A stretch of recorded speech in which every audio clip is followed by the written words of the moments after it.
ದೇವರಿಗೆ ಸ್ತೋತ್ರವಾಗಲಿ. ಹೇಳ್ಬೇಕನ್ನುವಂಥದ್ದು ಭಾಳಷ್ಟದ.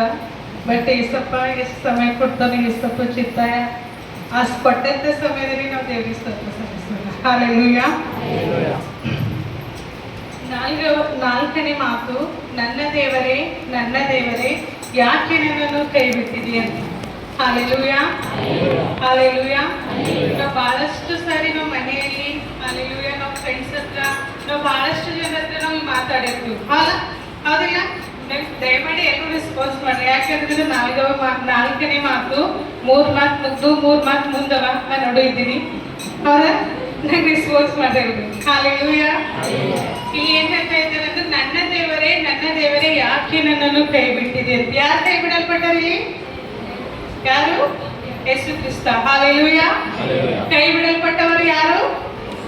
ಯೇಸು ಕ್ರಿಸ್ತ. ಹಲ್ಲೆಲೂಯಾ. ಸರ್ವಭೌಮನಾದಂತ ದೇವರು, ಹಲ್ಲೆಲೂಯಾ, ಸರ್ವಶಕ್ತನಾದಂತ ದೇವರು ಏನಂತಂದ್ರೆ ತನ್ನ ತಂದೆಗೆ ಮೊರೆ ಇಡ್ತಾ ಇದ್ದಾನೆ, ನನ್ನ ದೇವರೇ ಯಾಕೆ ನನ್ನನ್ನು ಕೈ ಬಿಟ್ಟಿದೆ ಅಂತ. ಹಲ್ಲೆಲೂಯಾ. ಯಾಕೆ ಅಂತಂದ್ರೆ ನಾವು ಆದಿಕಾಂಡದಲ್ಲಿ ನೋಡಿದಾಗ, ಆದಿಕಾಂಡದಲ್ಲಿ ಬರೀ ಬಾಯಿ ಮಾತಿನಿಂದ ಹಲ್ಲೆಲೂಯಾ ಭೂಮಿ ಸೃಷ್ಟಿ ಆಯ್ತು, ಆಕಾಶ ಸೃಷ್ಟಿಗಳಾದವು, ನಾವು ಕೂತಂತ ನೀವುಗಳಾಗ್ಲಿ ನಾವುಗಳಾಗ್ಲಿ ಸೃಷ್ಟಿ ಆದೆವು. Hallelujah, hallelujah. ಅಲ್ಲಿರ್ತಕ್ಕಂಥ ಅಷ್ಟು ಹಕ್ಕುಗಳೇನದ ಅಂತಂದ್ರೆ ಇಲ್ಲಿ ಲಿಮಿಟ್ ಆಗಿವೆ. Hallelujah, hallelujah. ನೀವು ಎಲ್ಲಿ ತನಕ ಎಲ್ಲರೂ ಹಲ್ಲೆಲೂಯಾ ಅನ್ನೋದ್ರಲ್ಲ, ಅಲ್ಲಿ ತನಕ ಹಲ್ಲೆಲೂಯಾ ಅನ್ಕೋತಾನೆ ಇರ್ತೀವಿ. ಹಲ್ಲೆಲೂಯಾ.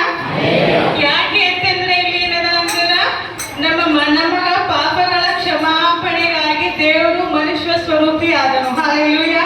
ನಾವು ನೋಡ್ತಾ ಇದ್ದೇವೆ 33 ವರ್ಷಗಳ ನಂತರ ಕಳೆದ ಮೇಲೆ ಏನದ ಅಂತಂದ್ರ ಕೊನೆಯ ಘಟ್ಟ, ಶಿಲುಬೆ ಮೇಲಿರ್ತಕ್ಕಂಥದ್ದು ಕೊನೆಯ ಘಟ್ಟ. ಏನದ ಅಂದ್ರ ದೇವರು ಮನುಷ್ಯ ಕುಮಾರನಾಗಿ ಬರೀ ನರ ಮಾಂಸವನ್ನು ಹೊತ್ತಿರ್ತಕ್ಕಂಥ ಮನುಷ್ಯನಾಗಿದ್ದಾನೆ. ಹಲ್ಲೆಲೂಯಾ. ನಮಗೆ ನಿಮಗೆ ಇರುವಂತಹ ಶಕ್ತಿ ಏನದಂದ್ರೆ ಅಷ್ಟೇ ಲಿಮಿಟ್ ಆಗಿದ್ದಾರೆ. ಹಲ್ಲೆಲೂಯಾ. ಯಾಕೆ ಅಂತಂದ್ರೆ ಇಲ್ಲಿ ದೇವರಿಗೆ ಶಕ್ತಿ ಲಿಮಿಟ್ ಆಗಿದೆ, ಮನುಷ್ಯ ಸ್ವರೂಪಿ ಆಗಿದ್ದಾನೆ. ತನ್ನ ದೇವರಿಗೆ ಕೇಳ್ಕೊಳ್ತಾ ಇದ್ದಾರೆ, ನನ್ನ ದೇವರೇ ಯಾಕೆ ನನ್ನನ್ನು ಕೈ ಬಿಟ್ಟಿದೆ ಅಂತ ಹೇಳಂತೆ. ಹಲ್ಲೆಲೂಯಾ. ಯಾರ ಹತ್ರ ಇದೆ ಆನ್ಸರ್? ಯಾರಾದ್ರೂ ಹೇಳ್ಬೋದಾ? ನಾವ್ ಯಾರಾದ್ರೂ ಹೇಳ್ಬೋದಲ್ಲ ಆನ್ಸರು? ಯಾಕೆ ದೇವರಿಂದ ತನ್ನ ಮಗನು, ಹಲ್ಲೆಲೂಯಾ, ತನ್ನ ಮಗನು ಯಾಕೆ ತನ್ನ ತಂದೆಯಿಂದ ಕೈ ಬಿಡಲ್ಪಟ್ಟನು ಅಂತ ಹೇಳ್ತಿ. ಹಲ್ಲೆಲೂಯಾ. ಕೀರ್ತನೆಯಲ್ಲಿ ನಾವು ನೋಡುವುದಾದರೆ, ಕೀರ್ತನೆ 38 3ರಿಂದ 8 ವಚನಗಳು ನಾವು ನೋಡ್ಕೊಂಡಾಗ, ಅವರ ಸಿಟ್ಟಿನಿಂದ, ನಿನ್ನ ಸಿಟ್ಟು ಯಾರು ಅಂತಂದ್ರೆ ಇಲ್ಲಿ ತಂದೆಯ ಸಿಟ್ಟಿನಿಂದ. ಹಲ್ಲೆಲೂಯಾ. ನಾವು ಎಷ್ಟು ಸಾರಿ ಹಾಲೆಗೆ ಹೋಗ್ತಾ ಬರ್ತೀವಲ್ಲ, ನಾವು ಅಷ್ಟು ರಿಫ್ರೆಶ್ ಆಗಿರ್ತೀವಿ. ಹಲ್ಲೆಲೂಯಾ. ನಿನ್ನ ಸಿಟ್ಟಿನಿಂದ ನನ್ನ ಶರೀರದ ಸ್ವಸ್ಥವೇ ತಪ್ಪಿ ಹೋಗಿದೆ, ನನ್ನ ಪಾಪದಿಂದ ನನ್ನ ಎಲುಬುಗಳಲ್ಲಿ ಸ್ವಲ್ಪವೂ ಕ್ಷೇಮವಿಲ್ಲ, ನನ್ನ ಅಪರಾಧಗಳು ನನ್ನನ್ನು ಮುಳುಗಿಸಿ ಬಿಟ್ಟಿವೆ, ಅವು ಹೋರಲಾರದಷ್ಟು ಭಾರವನ್ನು ಹೋರದಂತೆ ನನ್ನನ್ನು ಅದುಮಿ ಬಿಟ್ಟಿವೆ. ಹಲ್ಲೆಲೂಯಾ. ಇಲ್ಲಿ ಯೆಹೋವನ, ಹಲ್ಲೆಲೂಯಾ, ಸೃಷ್ಟಿಕರ್ತನಾದಂತ ದೇವರ ಕೋಪ ಯಾರ ಮೇಲೆ ಇದೆ ಅಂದ್ರೆ ನಮ್ಮ ನಿಮ್ಮಗಳ ಮೇಲೆ. ಹಲ್ಲೆಲೂಯಾ. ನಾವು ಮುಂದೆ ನೋಡಿದಾಗ ಜಲಪ್ರಳಯವಾಯಿತು. ಹಲ್ಲೆಲೂಯಾ. ಯಾರ ಕೋಪದಿಂದ? ಯಾರು ಮಾಡ್ತಿರ್ತಕ್ಕಂಥ ಪಾಪಗಳು? ನಾನು. ಹಲ್ಲೆಲೂಯಾ. ನೀವೆಲ್ಲರೂ ಒಂದ್ಸಲ ಹೇಳ್ಬರಿ ನಾನು ಅಂತ ಹೇಳಂತೆ, ಎಲ್ಲರೂ ಬರ್ತೀವಿ. ಯಾರು ಮಾಡಿದಂತ ಪಾಪಗಳು? ನಾನು ಸಾಕು, ನಾವು ಬೇಡ. ನಾನು ಅಂತ ಎಲ್ಲರೂ ಹೇಳ್ಬೋದು, ನಾವು ಎಲ್ಲರೂ ಬರ್ತೀವಿ. ನಾವು ಅಂತ ಬೇಡ. ಹೌದಾ? ನಾವು ಮದುವೆ ಹೋಗಿರ್ತೇವು, ಬರಲ್ಲ ಮದ್ವೆಗೆ ಅಂದ್ರೆ ಇಲ್ಲ ನಮ್ಮ ಮನೆಯಿಂದ ಬಂದಾರ, ನಾವು ಬಂದಿದೀವಿ, ಬೇಡ ನಾನು. ಹಲ್ಲೆಲೂಯಾ. ನಮ್ಮ ಅಪರಾಧಗಳು ಏನದಂದ್ರೆ, ನಮ್ಮ ಅಪರಾಧಗಳು, ಹಲ್ಲೆಲೂಯಾ, ಲೋಕದಲ್ಲಿ ಇರ್ತಕ್ಕಂಥ ಅಪರಾಧಗಳು ನಮ್ಮನ್ನು ಮುಳುಗಿಸಿ ಬಿಟ್ಟಿದ್ದವು. ಎದರಲ್ಲಿ ಬಿಟ್ಟಿದ್ದೆವು ನಾವು ಅಂದ್ರೆ? ಅಪರಾಧಗಳಂದ್ರೆ ಪಾಪದಲ್ಲಿ ನಾವು ಬಿಟ್ಟಿದ್ದೆವು. ಹಲ್ಲೆಲೂಯಾ. ಅದರಿಂದ ಏನದ ಅಂತಂದ್ರೆ ನಾವು ನಮ್ಮ ಪಾಪಗಳ ನಿವಾರಣೆ ಆಗಬೇಕು ಅಂತ ಹೇಳಿದ್ರೆ ಏನಿತ್ತು ಅಂದ್ರ ರಕ್ತಧಾರೆ ಆಗುವುದು ಏನದ ಅಂದ್ರೆ ಖಂಡಿತವಾಗಿತ್ತು, ಆಗಲೇಬೇಕಾಗಿತ್ತು. ಹಲ್ಲೆಲೂಯಾ. ಅದೇ ರೀತಿ ನಾವು ಕೀರ್ತನೆಯಲ್ಲಿ ನೋಡುವಾಗ 118ನೇ ಕೀರ್ತನೆ 6ನೇ ಅಧ್ಯಾಯದಲ್ಲಿ ನೋಡುವಾಗ, ಯೆಹೋವನು ನನಗಿದ್ದಾನೆ, ಹಲ್ಲೆಲೂಯಾ, ಭಯಪಡೆನು, ಮನುಷ್ಯನು ನನಗೆ ಏನು ಮಾಡನು, ಯೆಹೋವನು ನನಗೆ ಇದ್ದಾನೆ, ಆತನೇ ನನಗೆ ಸಹಾಯಕನು. ಹಲ್ಲೆಲೂಯಾ. ಇಲ್ಲಿ ದಾವೀದನ ಕೀರ್ತನೆಗಳು ಒಬ್ಬಟ್ಟು ಏನದಂದ್ರೆ ದೇವರಿಗೆ ಹಿಡ್ಕೊಂಡು ಮಾತಾಡಿಕೊಳ್ಳೋಣ. ಹಲ್ಲೆಲೂಯಾ. ದೇವರು ನನ್ನ ತಂದೆಯಾಗಿರ್ತಕ್ಕಂಥ ಯೆಹೋವನು ನನ್ನ ಜೊತೆ ಇರುವಾಗ ಮನುಷ್ಯರು ನನಗೆ ಏನು ಮಾಡೋದಕ್ಕೆ ಸಾಧ್ಯ ಅಂತ ದೇವರು ಕೇಳ್ತಾ ಇದ್ದಾರೆ. ಹಲ್ಲೆಲೂಯಾ. ಹಾಗಾಗಿದ್ದ ಪಕ್ಷದಲ್ಲಿಯೂ ಕೂಡ ನಾವೇನದಂದ್ರೆ 4ನೇ ಮಾತಿಗೆ ಬಂದಾಗ, ನನ್ನ ದೇವರೇ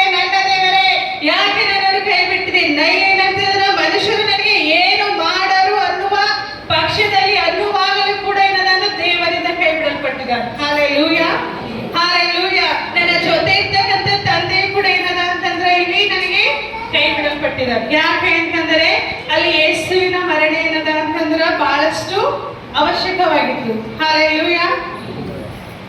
ಅದೇ ರೀತಿ ಏನದ ಅಂತಂದ್ರೆ ಯೆಶಾಯನ ಗ್ರಂಥದಲ್ಲಿ ನಾವು ನೋಡುವಾಗ, ನಾನು ಎಕ್ಸ್ಪ್ಲೇಷನ್ ಭಾಳ ತಂದುಕೊಳ್ಳತೀನಿ, ಟೈಮ್ ಇಲ್ಲ. ಯೆಶಾಯದಲ್ಲಿ 1ನೇ ಅಧ್ಯಾಯ 6ನೇ ವಚನದಲ್ಲಿ ನೋಡುವುದಾದರೆ ಯೇಸುವಿನ ನಾವು ಒಂದೇನಂದ್ರೆ ದೃಶ್ಯವನ್ನು ನೋಡಿದಾಗ ನಾವು ಈ ನಾಟಿಕೆಯ ಸ್ವರೂಪದಲ್ಲಿ ದೃಶ್ಯ ನೋಡಿದ್ದೇವೆ. ಬಟ್ ಏನಂದ್ರೆ ನಾವು ಮನಸ್ಸುಗಳ ನಮ್ಮ ಆತ್ಮಿಕ ಕಣ್ಣುಗಳಿಂದ ಯೇಸುವಿನ ಒಂದು ದೇಹವನ್ನು ನೋಡೋಣ. ಹಾಲೆಲೂಯಾ. ಯಾರಿಗೆ ಎಷ್ಟು ಬೋರ್ ಆಗ್ತಿದೆ ಎಲ್ಲರೂ ಸೇರಿಸ್ಕೊಂಡು ಹೇಳಿಕೊಳ್ಳೋಣ. ಹಾಲೆಲೂಯಾ. ಅಂಗಾಲಿನಿಂದ ನಡು ನೆತ್ತಿಯ ತನಕ ಪೆಟ್ಟು, ಬಾಸುಂಡೆ ಮಾಗದ ಗಾಯಗಳೇ ಹೊರತು ಏನು ಸೌಖ್ಯ ಇಲ್ಲ ಅಂತ ಹೇಳ್ತಾ ಇದ್ದಾರೆ. ಹಾಲೆಲೂಯಾ. ಈ ಸೃಷ್ಟಿಕರ್ತನಾದಂತ ದೇವರು ಏನ್ ಹೇಳ್ತಾ ಇದ್ದಾರೆ ಅಂತ ಹೇಳಿದ್ರ, ತನ್ನ ಮಗನು ಇರುವಂತ ಹಕ್ಕಿನಿದ್ದಾಗಲೂ ಕೂಡ ಇಲ್ಲಿ ದೇವರ ನಾವು ಸ್ಥಿತಿ ನೋಡುವಾಗ ನಮ್ ಕಣ್ಣಿಂದ ಆದ್ರೂ ದೇವರ ಸ್ಥಿತಿ ನೋಡುವುದಕ್ಕೆ ಆಗೋದಿಲ್ಲ. ನಾವು ಯಾವ ರೀತಿ ನೋಡ್ಬೇಕು? ಆತ್ಮಿಕ ಕಣ್ಣುಗಳಿಂದ. ಯಾವ ರೀತಿ? ನಿದ್ದೆ ಮಾಡುವವರೆಲ್ಲರೂ ದೇವರಿಗೆ ಸ್ತೋತ್ರಗಳನ್ನ. ಹಾಲೆಲೂಯಾ. ತುಂಬಾ ಸಂತೋಷ. ಅಂಗಾಲಿನಿಂದ ನಡು ನೆತ್ತಿಯ ತನಕ ಪೆಟ್ಟು, ಬಾಸುಂಡಿ ಮಾಗದ ಗಾಯಗಳೇ ಹೊರತು ಏನದಂದ್ರೆ ನನ್ನ ದೇಹದಲ್ಲಿ ಸೌಖ್ಯವೇ ಇಲ್ಲ ಅಂತ ಹೇಳ್ತಾ ಇದ್ದಾರೆ. ಯಾರು? ದೇವರಿಗೆ ಏನದ ಅಂದ್ರೆ ನಮ್ಮ ಸಲುವಾಗಿ ಆಲ್ರೆಡಿ ನಾವು ಏನದ ಅಂತಂದ್ರೆ ಪಾಸ್ಟರ್ ಅವ್ರ ಸಲುವಾಗಿ ವಾಕ್ಯ ಹೇಳುವಾಗ ನಾವು ಕೇಳಿದ್ವಿ, ಎಷ್ಟೋ ಗಾಯಗಳಾಗಿದ್ದವು ದೇಹದಲ್ಲಿ ಅಂತ ಹೇಳೋದು. ಇಲ್ಲಿ ಆ ವಾಕ್ಯದಲ್ಲಿ ನೋಡುವಾಗ ಅಂಗಾಲಿನಿಂದ, ನಮ್ಗೆಲ್ರಿಗೂ ಒಂದ್ಸಲ ಅಂಗಾಲು ಅಂತ ಹೇಳ್ತೀವಿ, ಅಂಗಾಲಿನಿಂದ ನಡು ನೆತ್ತಿಯವರೆಗೆ. ಹಾಲೆಲೂಯಾ. ನಾವು ಹಾಡಲ್ಲಿ ಕೇಳ್ತೇವಲ್ಲ, ಕೈಯಲ್ಲಿ ಮೊಳೆಗಳು, ಕಾಲಲ್ಲಿ ಮೊಳೆಗಳು, ನೀ ಹೆಂಗ ತಾಳಿದಿ ಯೇಸು ರಾಜ ಅಂತ ಹೇಳೋದು. ಆದ್ರೆ ಏನದ ಅಂತಂದ್ರೆ ಅಲ್ಲಿ ಇರ್ತಕ್ಕಂಥ ಯೇಸು ಕ್ರಿಸ್ತನು ನಮ್ಮ ದೇವರಾಗಿಲ್ಲ, ನಮ್ಮ ಮನುಷ್ಯನಾಗಿ. ಹಾಲೆಲೂಯಾ. ಲಿಮಿಟೆಡ್ ಎಡಿಷನ್ ಅಂತ ಹೇಳೋದು ಬರ್ತಲ್ಲ, ಲಿಮಿಟ್ ಆಗಿ ಬಂದಿದ್ದಾರೆ. ಹಾಲೆಲೂಯಾ. ಹಾಲೆಲೂಯಾ. ನಾವು ಲಾಸ್ಟ್ ಕೆಲವು ವಚನಗಳು ಹೇಳ್ಕೊಂಡು ಹೋಗೋಣ. ರೋಮಾಪುರದವರಿಗೆ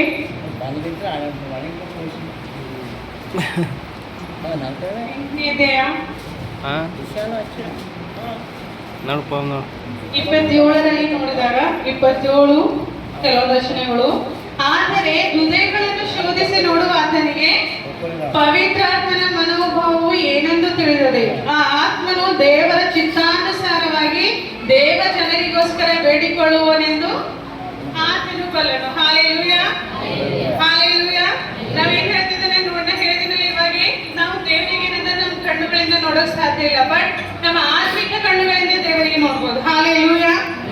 ಇಲ್ಲಿ ಏನದ ಅಂತಂದ್ರೆ ದೇವರು ನಮ್ಮ ಹೃದಯವನ್ನು ನೋಡುವಾತನಾಗಿದ್ದಾನೆ. ನಮ್ಮ ಹೃದಯವನ್ನು ನೋಡುವಾತನಿಗೆ ಏನದ ಅಂತಂದ್ರ ನಮ್ಮ ಮನೋಭಾವ ಏನದ ಅಂತ ಹೇಳಿದ್ರೆ ದೇವರಿಗೆ ಗೊತ್ತಿದೆ. ಹಾಲೆಲೂಯಾ. ನಮ್ಮ ಮನೋಭಾವವನ್ನು ನೋಡುವಂತ ದೇವರು ಸುಮ್ಮನೆ ಇದ್ದುಕೊಂಡು ದೇವರ ಚಿತ್ತವನ್ನು ದೇವ ಜನರಿಗೋಸ್ಕರ ಬೇಡಿಕೊಳ್ಳುವುದಕ್ಕೆ ಲಿಮಿಟೆಡ್ ಆಗಿದ್ದಾರೆ. ಇಷ್ಟೇ. ಹಾಲೆಲೂಯಾ. ಹಾಲೆಲೂಯಾ. ಈ ಏನದ ದೇವ ಜನರಿಗೋಸ್ಕರ ಬೇಡಿಕೊಳ್ಳುವುದಕ್ಕೆ ಏನದ ಅಂತಂದ್ರೆ ದೇವ ಜನರಿಗಾಗಿ ಬೇಡಿಕೊಳ್ಳುವುದಕ್ಕಾಗಿ ಮನುಷ್ಯನಾಗಿದ್ದಾನೆ. ಹಾಲೆಲೂಯಾ. ಮನುಷ್ಯ ರೂಪವನ್ನು ಧರಿಸಿದ್ದಾನೆ. ಅದಕ್ಕೆ ಹೇಳ್ತಾ ಇದ್ದಾರೆ. ಮತ್ತೆ ನಾವು 4ನೇ ಮಾತಿಗೆ ಬರೋದಾದರೆ, ನನ್ನ ದೇವರೇ, ನಾವೆಲ್ಲರೂ ಹೇಳ್ಬೇಕು, ನನ್ನ ದೇವರೇ ಯಾಕೆ ನನ್ನನ್ನು ಕೈ ಬಿಟ್ಟಿದ್ದೀನಿ. ಹಾಲೆಲೂಯಾ. ಅದೇ ರೋಮಪುರದವರಿಗೆ ನೋಡಿದಾಗ ಅದೇ 8ನೇ ಅಧ್ಯಾಯದಲ್ಲಿ 31ರಿಂದ ನಾವು ನೋಡಿದಾಗ, ಹಾಗಾದರೆ ಈ ವಿಷಯಗಳಲ್ಲಿ ನಾವು ಏನೇ ಹೇಳೋಣ, ಹೌದಲ್ಲ, ನಮ್ಗೂ ದೊಡ್ಡ ಬರ್ತದ. ನನ್ನ ದೇವರೇನಾದ್ರೂ ಲಿಮಿಟ್ ಆಗಿದ್ದಾರೆ ಅಂದ್ರೆ ನಾವೇನ್ ಹೇಳೋಣ ಈ ವಿಷಯದಲ್ಲಿ. ಹಾಲೆಲೂಯಾ. ಹಾಲೆಲೂಯಾ. ಸಮಯ ಆಯ್ತು ಅನ್ನೋರು ಹಾಲೆಲೂಯಾ ಹೇಳೋಣ. ದೇವರು ನಮ್ಮ ಕಡೆಗೆ ಇದ್ದರೆ ನಮ್ಮನ್ನು ಎದುರಿಸುವವರು ಯಾರು? ಸ್ವಂತ ಮಗನನ್ನು ಉಳಿಸಿಕೊಳ್ಳದೆ ಆತನು ನಮಗೆಲ್ಲರಿಗೋಸ್ಕರ ಒಪ್ಪಿಸಿ ಕೊಟ್ಟಾನಲ್ಲ, ಮಗನನ್ನು ಕೊಟ್ಟ ಮೇಲೆ ಸಮಸ್ತವನ್ನು ನಮಗೆ ದಯಪಾಲಿಸದೆ ಇರುವನೇ. ಹಾಲೆಲೂಯಾ. ಹಾಲೆಲೂಯಾ. ಲೋಕದ ಮೇಲೆ ಪ್ರೀತಿ ಇಟ್ಟುಕೊಂಡು ತನ್ನ ಒಬ್ಬನೇ ಮಗನನ್ನು ಕಳಿಸಿದನು. ಹಾಲೆಲೂಯಾ. ಕಳಿಸಿದ ಮೇಲೆಯೂ ಕೂಡ ತನ್ನ ಒಬ್ಬನೇ ಮಗನಿಗೆ ಉಳಿಸಿಕೊಳ್ಳಲಾಗಲಿಲ್ಲ. ಹಾಲೆಲೂಯಾ. ಹಾಲೆಲೂಯಾ. ಒಬ್ಬನೇ ಮಗನಿಗೆ ಉಳಿಸಿಕೊಳ್ಳಲಾಗದವನು ನಮ್ಮನ್ನು ರಕ್ಷಿಸ್ತಾನ. ಹಾಲೆಲೂಯಾ. ಯೇಸುವಿಗೆ ಪ್ರಶ್ನೆ ಇದೆ, ನಮ್ಮನ್ನ ರಕ್ಷಿಸ್ತಾನ ಅಂತ ಯೇಸುವಿಗೆ ಡೌಟ್ ಇದೆ. ಹಾಲೆಲೂಯಾ. ನಮ್ಮ ದೇವರ ಆಲ್ರೆಡಿ ರಕ್ಷಣೆ ಕೊಟ್ಟಿದ ಸಲುವಾಗಿ ನಾವು ನೀವುಗಳು ಏನಂದ್ರೆ ಈ ತರ ಕೂತಿಕೊಂಡು ದೇವರ ವಾಕ್ಯ ಕೇಳ್ತಾ ಇದ್ದೇವೆ. ಹಾಲೆಲೂಯಾ. ಅರ್ಥ ಆಗುವವರು ಆಮೆನ್ ಹೇಳೋಣ. ಹಾಲೆಲೂಯಾ. ಆಮೆನ್. ಮಗನನ್ನು ಕೊಟ್ಟ ಮೇಲೆ, ಹಾಲೆಲೂಯಾ, ಮಗನನ್ನು ಕೊಟ್ಟ ಮೇಲೆ, ಮಗನ ಪ್ರಾಣವನ್ನೇ ನಮಗೆ ಅರ್ಪಿಸಿದ ಮೇಲೆ ನಮಗೆ ಬೇಕಾಗಿರುವುದನ್ನು ಕೊಡ ಮಾಡದೇ ಇರುತ್ತಾ ಅಂತಾನ ಇರ್ಬೋದಾ? ನಾವು ಪ್ರಾರ್ಥನೆ ಮಾಡಿದಾಗ ನಾವು ಏನದಂದ್ರೆ ದೇವ್ರ ವಾಕ್ಯ ಹೇಳ್ತದ, ಬೇಡಿಕೊಳ್ಳಿರಿ ನಿಮಗೆ ದೊರೆಯುವುದು. ಮತ್ತೆ ನಾವು ಪ್ರಾರ್ಥನೆ ಮಾಡಿದಾಗ ನೀವು ನಂಬಿಕೊಂಡು ಪ್ರಾರ್ಥನೆಯಲ್ಲಿ ಏನೇನು ಕೇಳ್ತೀರೋ ಎಲ್ಲವನ್ನು ಹೊಂದುತ್ತೇವಲ್ಲ. ಯೇಸುವಿಗೆ ಸ್ತೋತ್ರ, ಹಲ್ಲೆಲೂಯಾ. ಅದೇ ರೀತಿ ಲಾಸ್ಟ್ ವಚನ ಮೈಕ್ ಬಂದ್ ಮಾಡುವುದರೊಳಗೆ ಜಲ್ದಿ ಓದ್ಕೊಳ್ಳೋಣ. ಹಲ್ಲೆಲೂಯಾ. ಎಫೆಸದವರಿಗೆ 2ನೇ ಅಧ್ಯಾಯ 4-5 ನಾವು ನೋಡ್ಕೊಂಡಾಗ, ಆದರೆ ಕರುಣಾನಿಧಿಯಾಗಿರುವ ದೇವರು ನಮ್ಮ ಮೇಲೆ ಮಹಾಪ್ರೀತಿಯನ್ನಿಟ್ಟು, ಎಂಥ ಪ್ರೀತಿ? ಮಹಾಪ್ರೀತಿಯನ್ನಿಟ್ಟು ನಾವು ನಮ್ಮನ್ನ ಹೇಳ್ಕೊಳ್ಬೇಕು, ನಮ್ಗ ಪ್ರೌಡ್ ಫೀಲ್ ಆಗ್ಬೇಕು. Hallelujah, hallelujah. ನಮ್ಮ ತಂದೆ ಒಂದು IAS ಆಫೀಸರ್, ನಮ್ಮ ತಂದೆ ಒಂದು ಪೊಲೀಸರ, ನಮ್ಮ ತಂದೆ ಒಂದು ಗೌರ್ಮೆಂಟ್ ಜಾಬ್ ಅದಂದ್ರೆ ನಮ್ಗೆ ಗರ್ವ ಉಂಟಾಗ್ತದೆ. ಹಲ್ಲೆಲೂಯಾ. ಆದ್ರೆ ನಮ್ಮ ತಂದೆ, ಹಲ್ಲೆಲೂಯಾ, ನಮ್ಮ ನಿಮ್ಮ ತಂದೆಗಳು ಯಾವ ರೀತಿ ಸರ್ವಭೌಮನಾಗಿದ್ದಾರೆ. ಹಲ್ಲೆಲೂಯಾ. ಇಡೀ ವಿಶ್ವದಲ್ಲಿ ಅವರಂತ ಏನಂದ್ರೆ ಶಕ್ತಿಶಾಲಿ ಉಳ್ಳಂತ ಸಜೀವನಾದಂತ ದೇವರು ಯಾರಿಲ್ಲ. ಹಲ್ಲೆಲೂಯಾ. ನಾವೆಷ್ಟು ಏನದ ಅಂತಂದ್ರೆ ದೇವ್ರ ಸ್ತೋತ್ರ ಹೇಳ್ಬೇಕು. ಹಲ್ಲೆಲೂಯಾ. 4ನೇ ಅಧ್ಯಾಯದಲ್ಲಿ ನೋಡೋದಾದ್ರೆ ಹೇಗೆಂದರೆ ನಾವು ಎಫೆಸದವರಿಗೆ 2ನೇ ಅಧ್ಯಾಯ 4-5 ನೋಡಿದಾಗ, ಆದರೆ ನಮ್ಮ ದೇವರು ಯಾವ ರೀತಿ ಅಂದ್ರೆ ಕರುಣಾನಿಧಿ. ಹಲ್ಲೆಲೂಯಾ. ಕರುಣಾನಿಧಿಯಾಗಿರುವ ದೇವರು ನಮ್ಮ ಮೇಲೆ ಮಹಾಪ್ರೀತಿಯನ್ನಿಟ್ಟು ಅಪರಾಧಗಳ ದೆಸೆಯಿಂದ ಸತ್ತವರಾಗಿದ್ದ ನಮ್ಮನ್ನು ಕ್ರಿಸ್ತನೊಂದಿಗೆ ಬದುಕಿಸಿದನು. ಹಲ್ಲೆಲೂಯಾ. ನಾವು ಎಷ್ಟು ಜನ ನಾವು ಸತ್ತು ಹೋಗಿದ್ದೆವು. ಪೌಲ ಹೇಳ್ತಾನಂದ್ರೆ, ನಾನಂತೂ ಸತ್ತು ಹೋಗಿದ್ದೀನಿ, ಆದ್ರೆ ನನ್ನಲ್ಲಿರ್ತಕ್ಕಂಥ ಯೇಸು ಕ್ರಿಸ್ತನೇ ಜೀವಿತವಾಗಿದ್ದಾರೆ. ಹಲ್ಲೆಲೂಯಾ. ಅದೇ ರೀತಿ ನಾವು ದೇವರ ಸಲುವಾಗಿ, ಹಲ್ಲೆಲೂಯಾ, ನಾವು ಯಾರು ಎಷ್ಟು ಜನ ಏನದಂದ್ರೆ ದೇವರ ಪ್ರೀತಿ ಮೇಲೆ ಎಷ್ಟು ಜನ ನಾವು ಸತ್ತು ಹೋಗಿದ್ದೇವೆ ಆಲ್ರೆಡಿ. ನಾವು ದೇವರ ಪ್ರೀತಿ, ಹಲ್ಲೆಲೂಯಾ, ನಾವು ಇಷ್ಟು ಚಂದ ಕುಂತಿದ್ದೋ, ತಯಾರಾಗಿ ಬಂದಿದ್ದೋ, ಯಾರು ಸತ್ತು ಹೋಗಿದ್ದೇವೆ ಅಂತ ಕೇಳ್ತೀವಿ. ಹಲ್ಲೆಲೂಯಾ. ದೇವರ ಪ್ರೀತಿ, ದೇವರ ಮೇಲೆ ಮಹಾಪ್ರೀತಿ ಅಂತ ಏನಾಗ್ತದೆ ಅಂದ್ರೆ ಸತ್ತವರಾಗಿದ್ದ ನಮ್ಮನ್ನು ಕ್ರಿಸ್ತನೊಂದಿಗೆ ಬದುಕಿಸಿದರು. ಹಲ್ಲೆಲೂಯಾ. ಆ ಕೃಪೆಯಿಂದಲೇ ರಕ್ಷಣೆ ಹೊಂದಿದವರಾಗಿದ್ದೀರಿ. ಬದುಕಿದಲ್ಲದೆ ತಾನು ಕ್ರಿಸ್ತ ಯೇಸುವಿನಲ್ಲಿ ನಮಗೆ ಮಾಡುವ ಉಪಕಾರದ ಮೂಲಕ ತನ್ನ ಅಪರಾಧವಾದ ಕೃಪಾತಿಶಯವನ್ನು ಮುಂದಣ ಯುಗಗಳಲ್ಲಿ ತೋರಿಸಬೇಕೆಂದು ಕ್ರಿಸ್ತ ಯೇಸುವಿನಲ್ಲಿರುವ ನಮ್ಮನ್ನು ಆತನೊಂದಿಗೆ ಎಬ್ಬಿಸಿ ಪರಲೋಕದಲ್ಲಿ ಆತನೊಂದಿಗೆ ಕೂಡಿಸಿದ್ದಾನೆ. Hallelujah, hallelujah, hallelujah. ನಾವು ಹೇಳಿಕೊಳ್ಳೋಣ ಪ್ರತಿಯೊಬ್ಬರು. ಹಲ್ಲೆಲೂಯಾ. ವಾಕ್ಯವನ್ನು ಅರ್ಥ ಆಗಿದ್ದರೂ ಕಂಟಿನ್ಯೂಸ್ ನಾವೇನದ ಹಲ್ಲೆಲೂಯಾ ಹೇಳಬೇಕು. ಆಕ್ಚುಲಿ ಸಮಯವಿಲ್ಲ. ಹಲ್ಲೆಲೂಯಾ. ಒಂದು ಸಾರಿ ಅದ್ರ ಗಟ್ಟಿಯಾಗಿ ಹೇಳಿಕೊಳ್ಳೋಣ. Hallelujah, hallelujah. ಏನಂದ್ರ ಆತನ ನಾಮದಲ್ಲಿ ಹೆಸರುಗೊಂಡಂತ ನಾವು ಎಲ್ಲರೂ ಏನದಂದ್ರ ಬದುಕಬೇಕು. ಆತನೊಂದಿಗೆ ಪರಲೋಕದಲ್ಲಿ ಆತನ ಬಲ ಭಾಗದಲ್ಲಿ ಹಲ್ಲೆಲೂಯಾ ಕೂಡಬೇಕಂತ ಹೇಳಿ ಇವತ್ತಿನ ದಿವಸದಲ್ಲಿ ಹಲ್ಲೆಲೂಯಾ ಯೇಸು ಕ್ರಿಸ್ತ ಸತ್ತಿದ್ದು ಒಂದೇ ಸಾರಿ. ಹಲ್ಲೆಲೂಯಾ. ಯೇಸು ಕ್ರಿಸ್ತನ ಸತ್ತಿದ್ದು ಒಂದೇ ಸಾರಿ. ಬಟ್ ನಾವು ಮಾಡುವಂತ ಪಾಪಗಳು, ನಾವು ಬರುವಂತ ಜನರೇಷನ್ ಮಾಡುವಂತ ಪಾಪಗಳು, ನಾವು ಪ್ರತಿ ವರ್ಷ ಗುಡ್ ಫ್ರೈಡೆದಿಂದ ಯೇಸುವಿಗೆ ನಾವು ಶಿಲುಬೆ ಹಾಕ್ತಾ ಇದ್ದೇವೆ. ಹಲ್ಲೆಲೂಯಾ. ಈಗಲಾದ್ರೆ ನಾವು ಯೇಸುವಿನ ಒಂದು ಶಿಲುಬೆಯ ಮರಣವನ್ನು ನಾವು ಅದರ ಮರ್ಮವನ್ನು ತಿಳಿದುಕೊಳ್ಳೋಣ. ಹಲ್ಲೆಲೂಯಾ. ಇನ್ನು ಏನದಂದ್ರೆ ಇನ್ನು ಹೆಚ್ಚಿನ ವಿಷಯಗಳು ನಾನು ಹೇಳಬೇಕಿತ್ತು, ಬಟ್ ಆಗಲ್ಲ. ಇನ್ನೂ ನೀವೇನಂದ್ರೆ ದಯಮಾಡಿ ಪ್ಲೀಸ್ ನೀವು ಮನೆಯಲ್ಲಿ ಏನಾದ್ರು ಇದ್ರ ಬಗ್ಗೆ ಮರ್ಮ ಒಂದು ಸಾರಿ ತಿಳಿದುಕೊಳ್ಳಿ. ಯಾಕೆ 7 ಮಾತುಗಳು ನಾವು ಆಡ್ಲತ್ತೀವಿ, ಆಮೇಲೆ ನಾವು ಯಾಕೆ ಕೇಳಬೇಕು, ಯೇಸು ಕ್ರಿಸ್ತ ಯಾಕೆ ಮರಣ ಹೊಂದಿದರು ಅಂತ ಹೇಳಂತಿ ಈ ವಾಕ್ಯದಲ್ಲಿ. ಇದು ಜೀವಗಳಂತ ಗ್ರಂಥ. ಇದರಲ್ಲಿ ನೀವು ಎಷ್ಟು ಡೌಟ್ ಇಟ್ಕೊಂಡು ನೀವು ಎಷ್ಟು ಪ್ರಶ್ನೆಗಳು ಇಟ್ಕೊಂಡು ನೀವು ಓದ್ಲಿಕ್ಕೆ ಸ್ಟಾರ್ಟ್ ಮಾಡ್ತೀರೋ ಅಷ್ಟು ಉತ್ತರಗಳು ಎಷ್ಟು ನಾವು ಒದಗಿಸುವಂತನಾಗಿದ್ದಾನೆ. ಹಲ್ಲೆಲೂಯಾ. 4ನೇ ಮಾತು, ಹಲ್ಲೆಲೂಯಾ, ನಿಮ್ಮ ಎಲ್ಲರ ಮನವನ್ನು ತಟ್ಟಲಿ. ಅದೇ ರೀತಿ ಯೇಸು ಕ್ರಿಸ್ತನು ಯಾವ ಉದ್ದೇಶದಿಂದ ಮಾತಾಡಿದರೋ ಆ ಉದ್ದೇಶಗಳು ನಿಮ್ಮ ಜೀವಿತದಲ್ಲಿ ನೆರವೇರಲಿ. ಆಮೆನ್.